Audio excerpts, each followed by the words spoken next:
नमस्कार, आप देख रहे हैं स्टेट एक्सप्रेस न्यूज, जहां मिलती है हर खबर सबसे तेज और सबसे पहले। पर्व, लेकिन इस बार खेल सिर्फ नेताओं का नहीं, मौसम भी बनेगा खिलाड़ी। भीषण गर्मी, अचानक तूफान और तेज बारिश, क्या सच में मौसम तय करेगा वोटिंग का रुख और क्या बदल जाएगा पूरा चुनावी पैटर्न? जानिए इस चौंकाने वाले सच को। नमस्कार दोस्तों, लोकतंत्र का सबसे बड़ा उत्सव यानी कि चुनाव हमेशा से जनता, राजनीति और मुद्दों के इर्द गिर्द घूमता रहा है, लेकिन इस बार कहानी में एक ऐसा फैक्टर जुड़ रहा है जिसे अक्सर नजरअंदाज कर दिया जाता है और वह है मौसम। जी हाँ, गर्मी, उमस, तूफान और बारिश इस बार वोटिंग पैटर्न को सीधे प्रभावित कर सकते हैं। अप्रैल 2024 में भारत के 5 राज्यों में विधानसभा चुनाव होने जा रहे हैं।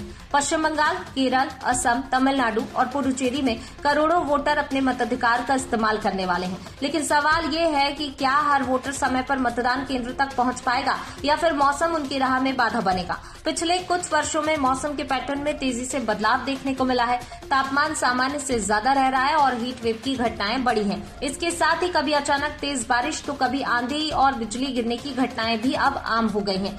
यह स्थिरता चुनावी प्रक्रिया के लिए एक नई चुनौती बनकर सामने आ रही है। पूर्वी भारत के राज्यों जैसे पश्चिम बंगाल और असम में मतदान के दौरान नॉर्वेस्टर यानी काल वैसाखी जैसे तेज तूफान का खतरा रहता है। ये तूफान भले ही कम समय के लिए आते हैं, लेकिन इनकी तीव्रता इतनी अधिक होती है कि सड़क यातायात बाधित हो सकता है और कई मतदान केंद्रों तक पहुंचना मुश्किल हो सकता है। इससे खासकर ग्रामीण इलाकों में वोटर प्रभावित हो सकते हैं।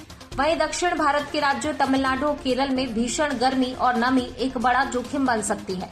वेट बल्ब तापमान जैसी स्थितियां इंसान के शरीर के लिए खतरनाक साबित हो सकती हैं। ऐसी परिस्थितियों में लंबे समय तक बाहर रहना मुश्किल हो जाता है, जिससे मतदान प्रतिशत पर असर पड़ सकता है। इसी को देखते हुए चुनाव आयोग ने भी कुछ बदलाव किए हैं। मतदान के समय को सुबह जल्दी शुरू किया गया है ताकि लोग तेज धूप से बच सके। साथ ही भीड़ कम करने के लिए तकनीकी उपाय और घर में मतदान जैसी सुविधाओं को भी बढ़ाया गया है। ये सब इस बात का संकेत है कि चुनावी व्यवस्था अब मौसम को भी गंभीरता से लेने लगी है। कुल मिलाकर ये कहा जा सकता है कि लोकतंत्र में वोटर ही असली ताकत है, लेकिन अगर मौसम ने साथ नहीं दिया तो ये ताकत प्रभावित हो सकती है।